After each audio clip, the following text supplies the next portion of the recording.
Welcome back to our podcast. I can't believe it's worship.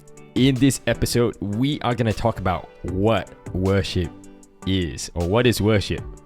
So, Lester, why don't you tell us how would you define worship? We're going straight in like that. Don't you want to wine and dine me first? No, let's jump straight in.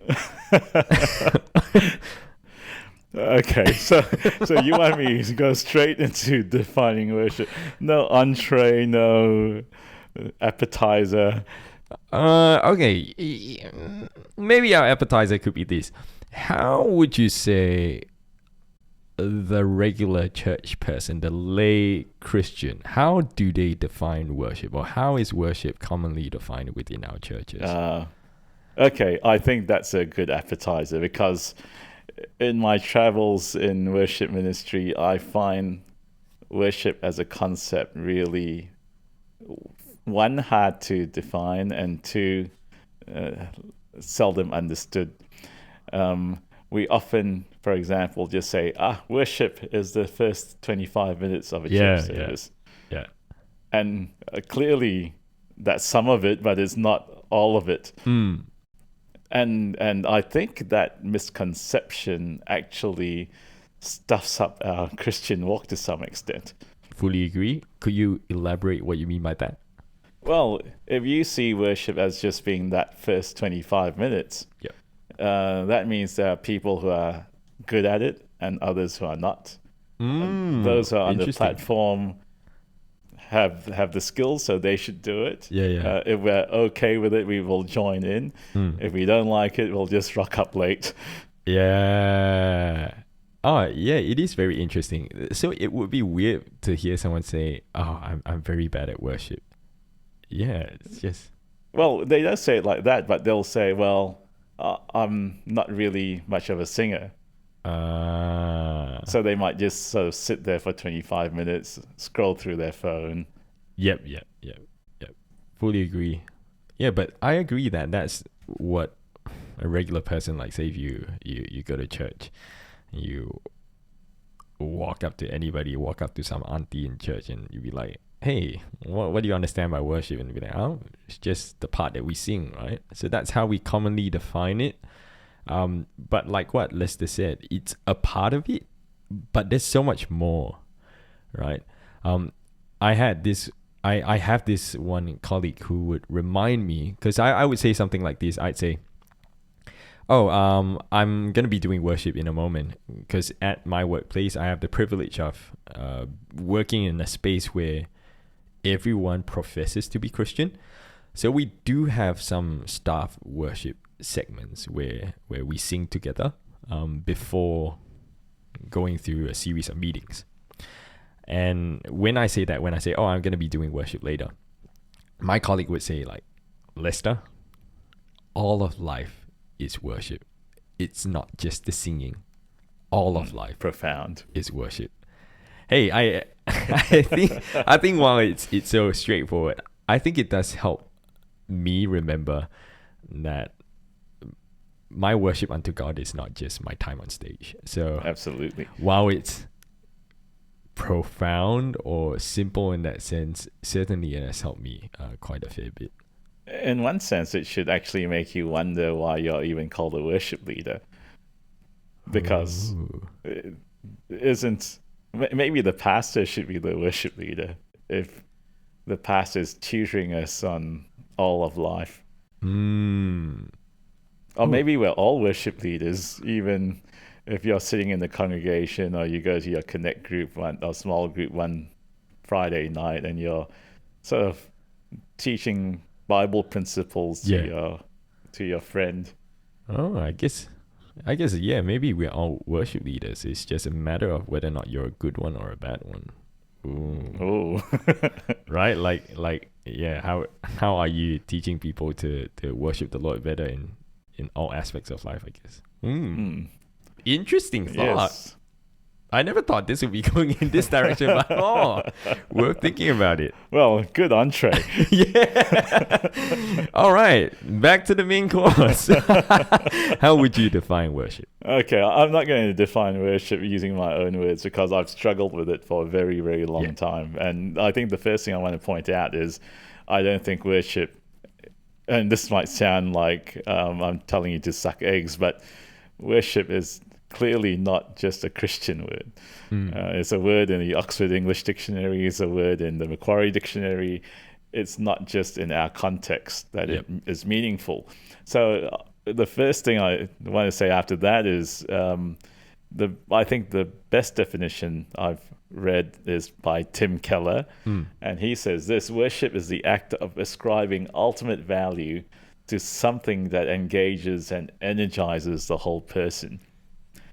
And so what I like about that is it's not directed to a Christian God, but it's something which describes the human condition. That we're prone to find something that we value so much that we give our life to it, and it energizes and engages the whole being. Right. And so that might not be the Christian God. It could be another God of a different religion, multiple gods. It could be other things in our lives like money, career, family even. Yeah. So I like that broadness of the definition. Fully agree with that. Yeah, so worship is not just something that Christians talk about, but basically I think every single person worships. And it's just a matter of what do they ascribe that ultimate value to. Yeah, just that I guess for Christians we hope that thing that holds that ultimate value would be the Lord.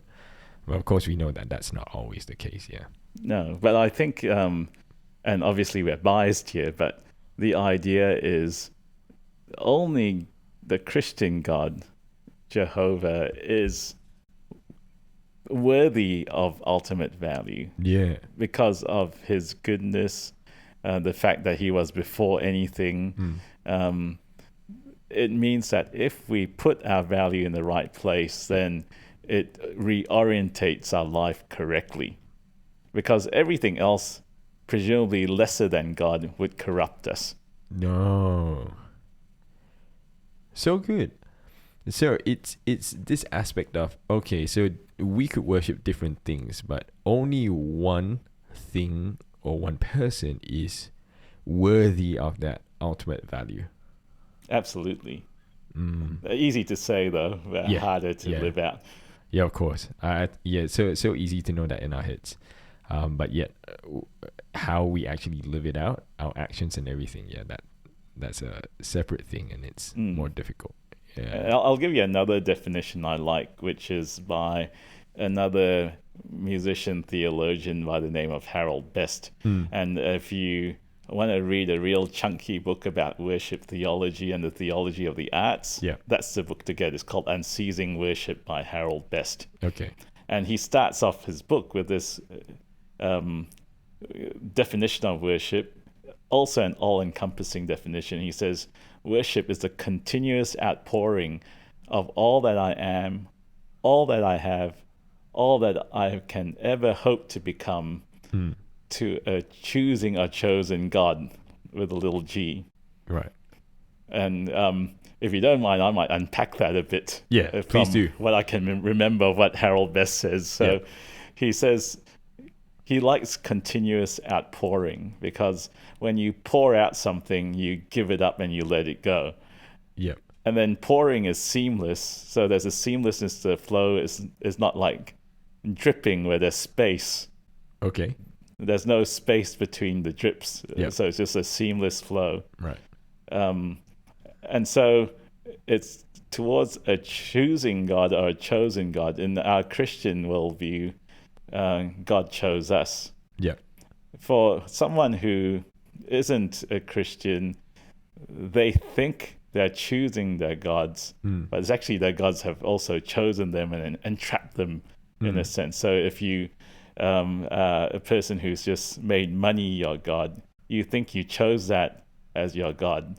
Right. But in fact, your choice and your freedom ultimately is constricted when you realize that money's actually gripped you. Yep. And so I love that idea. It's therefore, as your colleague says, something that encompasses all of life. Yeah. So yeah, definitely not just what happens 25 minutes at the beginning of a service. I think this ties in with what Romans 12:1 says, right? To offer your bodies as a living sacrifice, holy and pleasing to God, and this is your true and proper worship. That it's something that takes up your entire being, right? Yes. It's not just like you're singing, and certainly I think it shouldn't be limited to just music.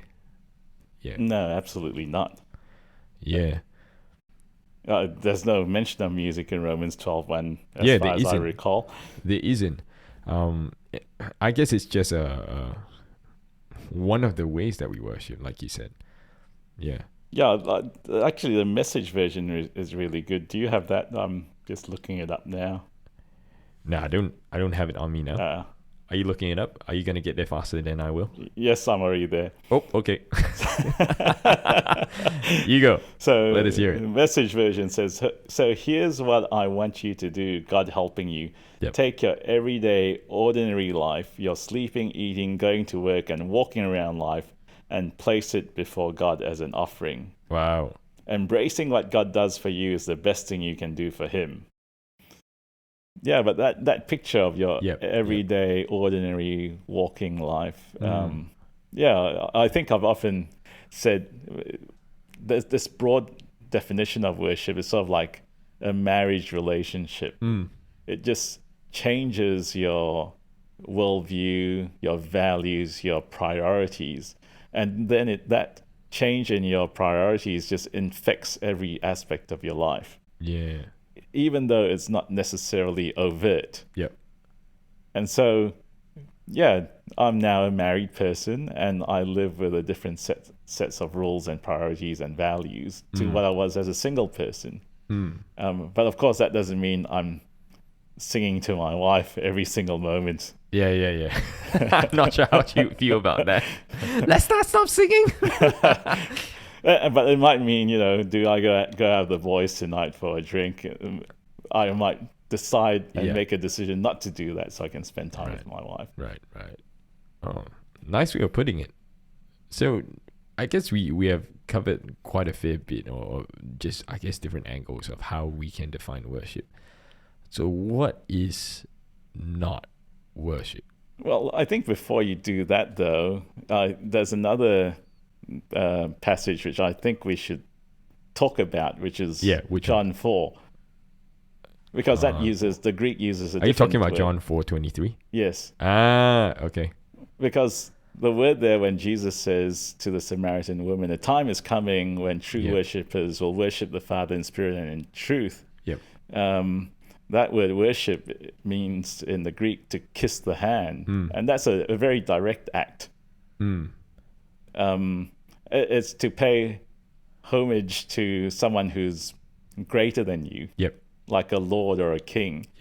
But that status, or the difference in status, informs your actions and your values and what you subject yourself to. But it also requires this kissing act, if you like. And I think that's akin to what we might do on a Sunday morning, or maybe when you're spending time in your devotions on a weekday morning.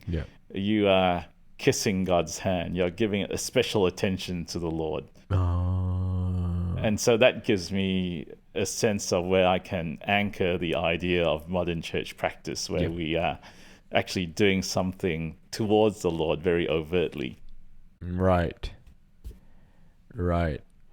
Yeah, I get what you mean. So how you see it is that our 25 minutes of worship, are we assuming that all churches use 25 minutes anyway? No, some also stop and start over the entirety of the service. Yeah. There are times I wish we had more, but so what you're saying is that within the 25 minutes, you view that as like a kiss of the hand. It's like an intentional gesture, if you will, to say, Lord, here I am, and I'm gonna worship you, and that's just that additional intentionality, I guess. Yeah, absolutely. So imagine you go home to your wife Yeah. and you say, I'm a broad-based worship guy. Yeah. Being married to you has shaped my values and shaped my priorities. Yeah. And so you walk through your house like ships in the night, Yeah. and you're changed, but you never tell her how important she is to you. You never do something directly as an offering to her, like, oh, let me wash the dishes tonight, let me cook you dinner tonight, to show Right. your appreciation and your love. You don't spend some time saying how lovely she looks. Right. So it's a direct interaction, a direct expression of love and appreciation. Absolutely. So then, well, I've called it narrow worship and broad worship. Yep. So that direct interaction is narrow, and then the way you live your life is broad. Yeah. And I think you need to understand both facets of it. Yep, agree. And both are absolutely necessary. So we're narrow worship leaders, really. We are narrow. If you actually see a picture of me, I'm actually really narrow. Lester on the other you might be a broad worship leader. Yeah, I saw that coming. Well, you talked about it. We're narrow. You shot yourself in the foot there. All right. So, are we okay to talk about what worship is not then? Yeah. What isn't worship then?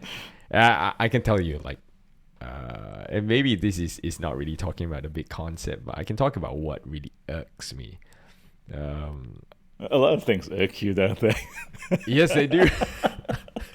Lester knows a lot because I've been ranting to him a lot. So he knows, he's well aware that a lot of things irk me. I don't get it when people conflate the two, a performance and worship. And how do I say this? I guess when it's about putting up an engaging, if you will, an entertaining performance, that's something that for now, when it happens, and I've been a part of certain groups where that happens, there is something within me that kind of goes like, nah, this is something that I actively want to step away from. So different groups, or there are times where even within a team, when the direction kind of goes toward just wanting to be a little too showy, I feel. Once again, this is my opinion. So a little too showy with, say, chord progressions or just trying something new. All those things are good and great, and we'll talk about how those things play a part as well, and they are essential as well. But when I kind of sense that it's going a little over the top, that's when I feel like we have strayed into a space that it's no longer narrow worship. I'm not even sure if that's broad worship. But yeah, that's something that really gets to me. I guess maybe it's a question of direction, isn't it? If what you're doing with all your fancy chord progressions is a determination on your part and the band's part to bring glory to God, that might be okay. I fully agree. And I feel like we would be able to sense it. Like when we're on the team, you can kind of sense where it's coming from and the direction that it's going toward. But there are times where I'm like, I'm not sure. Yeah, where this is well, coming what I can say is you're much more sensitive than I am. I'm like, wee, cool chord progressions. Okay, so we're back to how I've just got a lot of things that irk me, which is true, by the way. And just trying to be vulnerable and honest here. Yes, a lot of things irk me. Yeah, when you say I am more sensitive than you, that might have multiple meanings.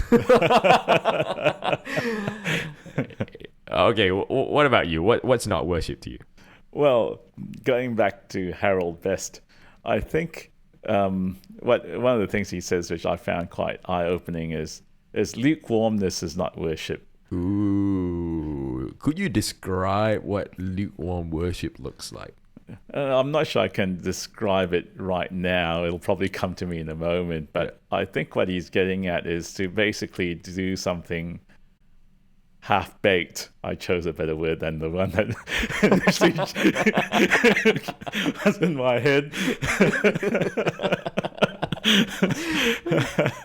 And so I think there's definitely an element of that where worship in the broad sense has to be full throttled. And that's what God is really requiring of us, to give all of ourselves to him. And Harold Best says it in quite an amusing way. It's like he says, in fact, with some of the fallenness of worship in the world, maybe Satan is also vomiting some of the fallen people out of his mouth because their misdirected worship is so half-baked. Oh, that is funny. Yeah, but I actually agree with the half-baked thing. Once again, something that irks me also is seeing just, if I could say, religious and ritualistic worship. Just like, okay, first 25 minutes, you know what? I'm just going to stand here and, I can describe it to you. There are times where I do see people with like hands crossed and whatnot. And of course, well, maybe people have their own stories. They might not even be saved, right? But they might be just accompanying a loved one to church. All these things might be true. But say, for example, if that was a Christian who utterly believes that Jesus is their Lord and Savior, to me, that doesn't consume you, right? That doesn't take up your entire being. And so I would really doubt and question if that's worship. Yeah. Well, I think yes and no, only in the sense that, reflecting on my own journey, I don't think I could be 100% consumed all the time. All the time, yeah.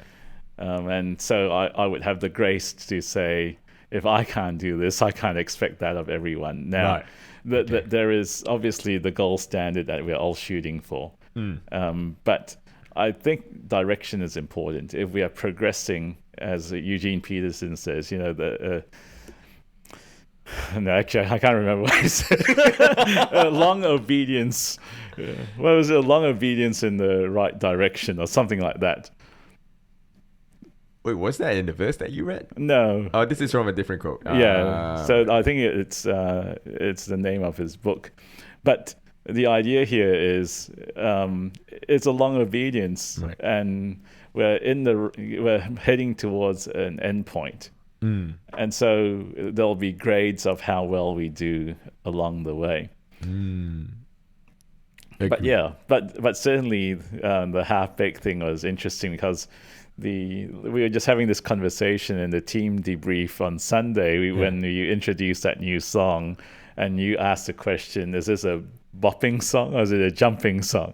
yes. I actually asked this question because we were doing a song, and I had this thing where I tossed out to the singers, okay, so is this a jumping song or is this a bouncing song?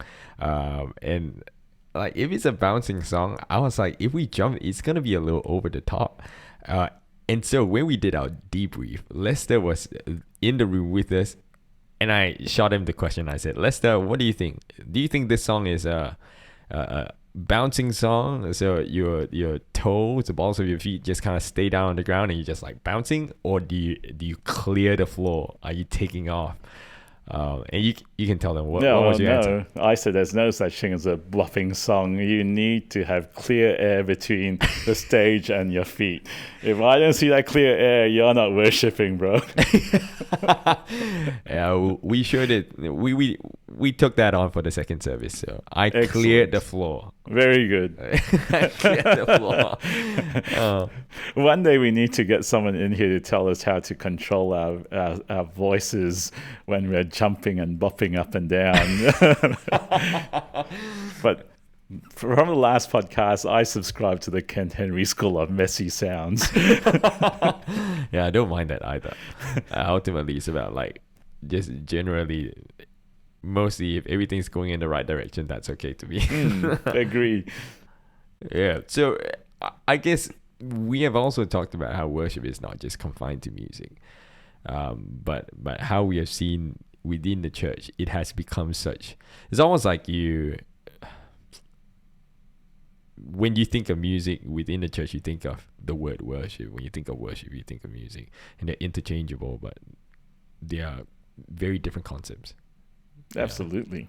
Yeah, and I guess at times I do feel like we do need to talk to the church a little more about what worship is, what it isn't. Basically, what we're doing here, because we don't get that opportunity a lot, right? No. In our church, at best, we might have one Sunday to talk about worship a year. Yeah. Even then, it's like, I don't know. I feel like worship is something that we have to disciple the congregation in. And so often I feel like my job as a narrow worship leader, see now that term's sticking with me, as a narrow worship leader, my job is to, in some sense, disciple the crowd as well as this is how you worship. I used to have this concept when I was doing a little bit of leading in kids church. This was back in Singapore. I realized that the kids don't know what worship is. So I took to teaching them a little bit, like maybe like a minute or two, just saying something so that it frames their mind for them. But I realized that adults might not know this too. So yeah, I feel like there should be more discipleship, and there's not enough opportunities. Yeah. Well, I suppose maybe if we then step back and talked about what we were saying with the definitions of worship, isn't then every Sunday when the preacher is trying to disciple the congregation, aren't they bringing them a better understanding of broad worship? And maybe narrow worship shouldn't occupy such a broad bandwidth in the church. That is a good point. That is a good point. But also, I guess maybe it's, how do we do narrow worship? Maybe that's. Oh. Yeah, I see what you're talking about. I see what you're talking about. So maybe. Well, I don't want to undermine the value of our narrow worship callings. So maybe I can posit this as a suggestion. Yeah. Maybe narrow worship is still as critical as you and I would want it to be. Yep. Because it's that act of falling in love, isn't it, that then opens up to the broadness. Yeah. I feel like in understanding my narrow worship better, that has led me to worship better in general, like in a non-music way. Yeah, so like what you said, it's... Yeah, well, I think we need to teach our congregation to be able to pour out their affection on Jesus. Yeah, and how do we do that with all of our entire being, right? Yeah. And so that becomes your fountainhead and paradigm as to how you model the rest of your life in a broader way. And then if that's the case, I do agree with you. We should have more opportunities to teach. Well, you basically stumped me and then you answered yourself. So thank you. You saved me out of that ditch. Well, after 30 years, I've got to learn how to justify my existence. Oh, this is a breeze. This podcast is a breeze. It's a breeze to me because you're tossing out the questions and you're answering.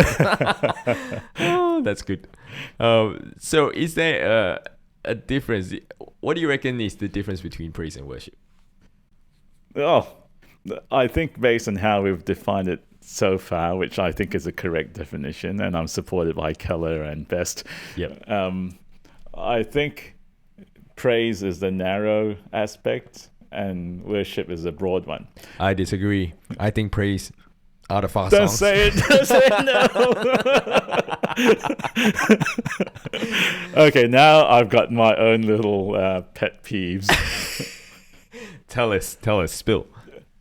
I don't know how many times I've gone into a worship seminar or a worship class and Yeah, had people say, "Isn't worship the slow songs and praise the fast songs?" yeah, right. Anything that's faster than 100 BPM, that's considered praise. Sorry, I'm just plucking out a number. What if you take a fast song and you slow it down? What happens then? Then it becomes worship. This definition is purely tempo based, right?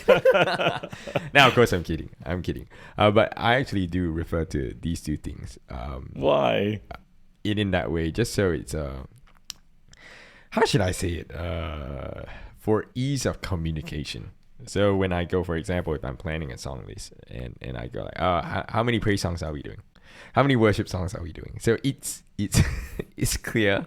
But now that you say it, I guess I could say how many fast songs are we doing? Yes. 2 fast songs, 2 slow songs. Done. It's like praise songs. What are praise songs? And what are worship songs? Okay. Point noted. I will shift and change the way I say it. Thank you. Yeah, so I guess the difference, like what Lester talked about, praise is narrow, the narrow expression of worship, and worship is the broader aspect. Yeah, let's not make things more complicated, right? Yeah. Like, if I said, Lester, you're a good-looking guy, I'd be lying. Sorry, that didn't come out right. What I meant to say was, if I said, Lester, you're a pretty good-looking guy, isn't that praise? Isn't that as simple as it is? If I mean it. If I mean it. Yeah, that would be praise. Yeah. Yeah, and that's it. We're just telling God how good He is. We're saying, you did great, God. You healed. You delivered. You saved. You're faithful. You're merciful. You're glorious, splendid, awesome. Right. Oh, okay. It doesn't even have to be music. You could write a poem. You could pray a prayer of praise. So are you saying that praise doesn't even have to be verbal? No, I think it has to be expressed because you have no idea what I'm thinking about you right now. Yeah, you're thinking about how you just told a lie about. Oh, yeah. It has to be So expressed. I might be sitting here full of admiration for you as I am, but you would never know it if I didn't articulate it. Right. So the expression is important to literally close the loop. And how many different words for praise do we have in the Bible? Heaps. I thought there were 7. Aren't there 7? Oh, well, yeah, I think so. 7 Hebrew words. There may be more. I don't know. Yeah, there may be more. But I think the more common ones are 7 different words. And I guess we'll get into it at some other point because it's worth talking about it. Yeah, each one of them, they bring a different aspect to it. So, yep, I agree. And I take on your suggestion and your pet peeve that from now on, I'll refer to them as fast songs and slow songs. Thank you. And praise is just the expression of the adoration. Yep, agree. Okay. Yeah. So if worship then is about, it's about my own devotion to the Lord. So why do I have to do it within the church? Like, why do I have to do it with mates around me? Why do I have to do it? Strangers even. Yeah, with strangers, right? Mm. Yeah, standing beside people and some of them might be singing off key and stuff like that, or waving their hands around and smacking you in the face. So why would you? What's the value of that? Of being smacked in the face? Well, No. let me tell you.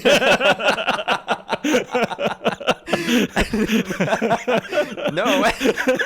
What's the value of singing along with? Okay, sorry. Maybe I shouldn't have talked about it getting smacked in the face.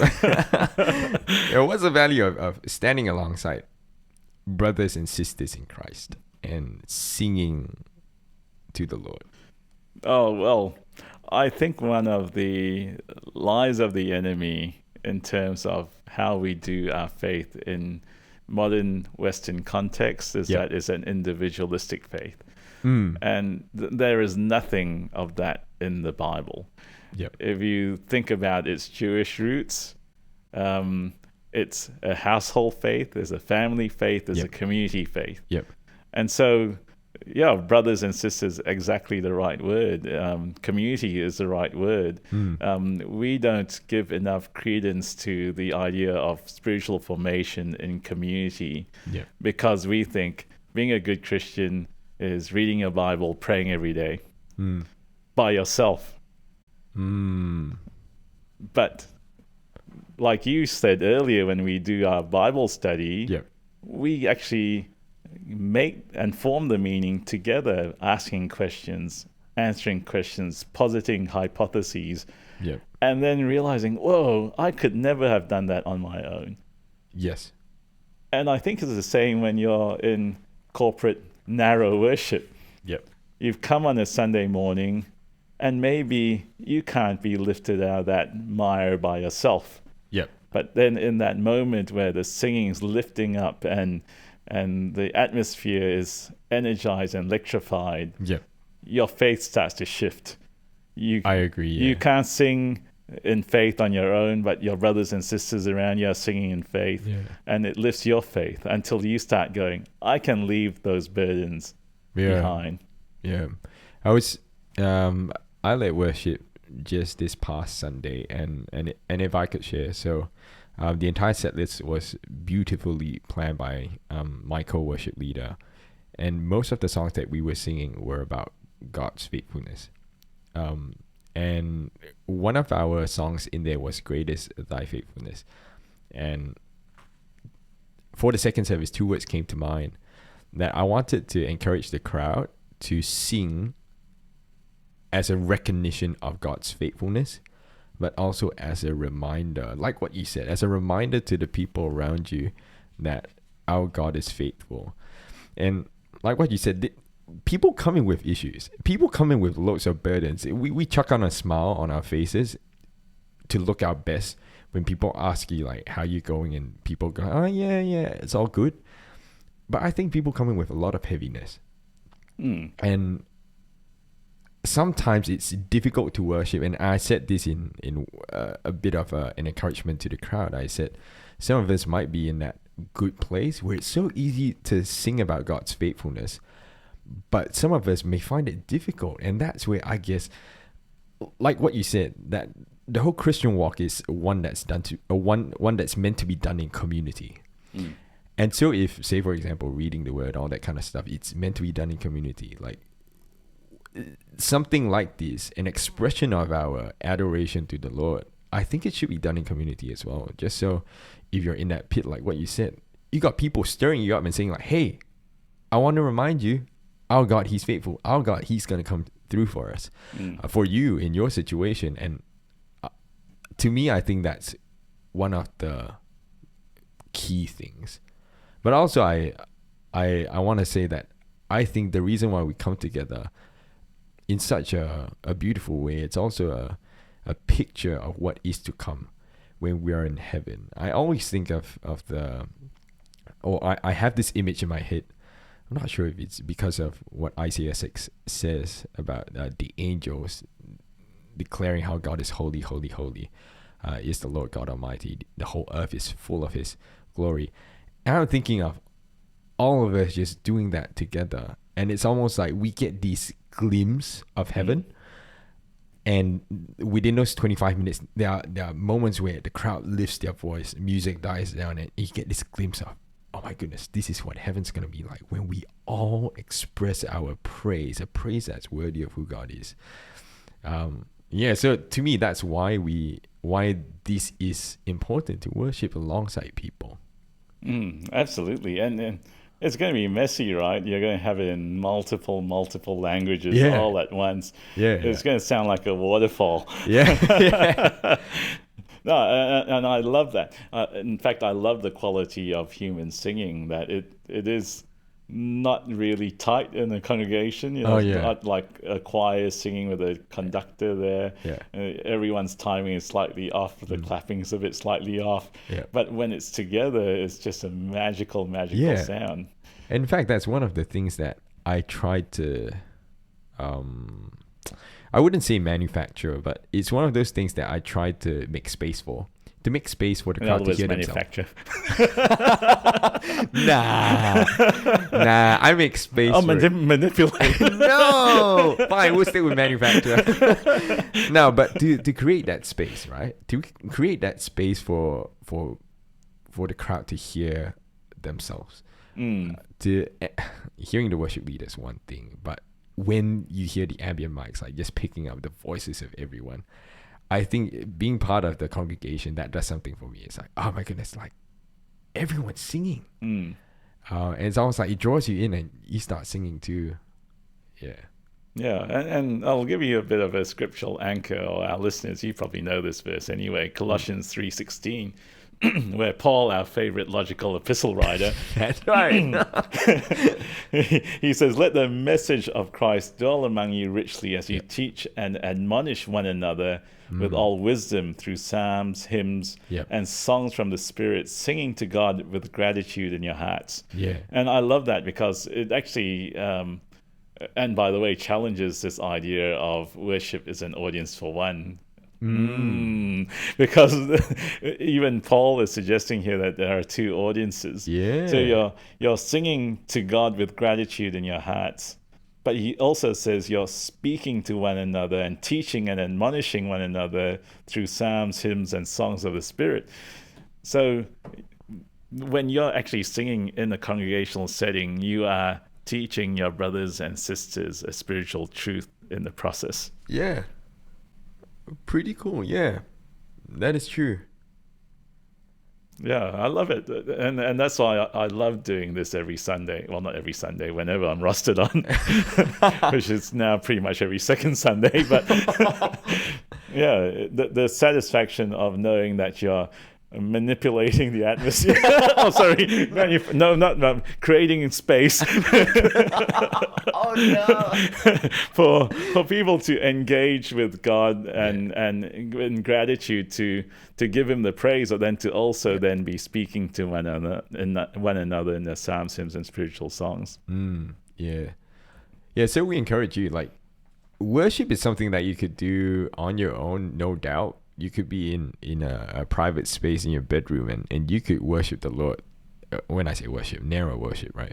We could worship the Lord effectively, right? You can encounter His presence, but there is definitely something different about being in the midst of fellow believers.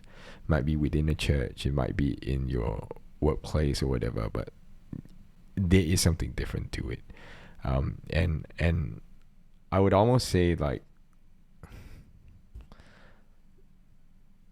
yeah, it does something for your spirit that personal worship or personal singing won't do. No, absolutely. Yeah. And I think if I can encourage some of our listeners, and you might not think this is correct, by the way, but I'm going to say it anyway. By all means, engage in self-study and self-learning and self-singing in your personal time and whatever. But I think it's time to stop doing your faith on your own. Yeah. The Christian faith is more so a public community faith than it is an individual faith. And so we need to get out of that mindset and feel bad, for example, I wasn't able to really concentrate when I read the Bible this morning. Yeah. Well, fine, let the guy in the front teach you. Go to a connect group and learn it together. Right. Yeah, I agree. I think there's something about maybe some aspect of like private and public faith. But a lot of us, we keep our faith to ourselves. But it's always nice to look for people around you. Or some of you might have that community within your church to say, hey, I'm going to be a part of this community. And the Greek word, what's that? Koinonia. To be a part of this fellowship. And there is a certain dynamic there where you grow together, you learn together. And I believe that's how God wants us to do it, in community. I agree. Yeah. So with that, we have come to the end of this episode talking about what worship is, what it isn't. We hope you have enjoyed it. We hope you've learned something. Once again, if you have enjoyed listening and you want to journey on with us, we encourage you to click on that follow button. If the follow button isn't there, there should be a subscribe button that you can click on. And if you want to reach out to us to tell us how this has blessed you in some way, please do. We would love to hear testimonies. We'd love to hear what you say, feedback, any topics off the top of your head that you're like, if only Leslie and Lester could talk about this. Reach out, let us know. You'd be giving us ideas on what to talk about. So that would help we're us. literally scratching our heads about what next episode will look like. Yeah, so if you have any ideas, that would be useful and helpful to us. Yeah, so otherwise, we thank you for listening in. And yeah, we'll see you on the next one. See you next time. See ya.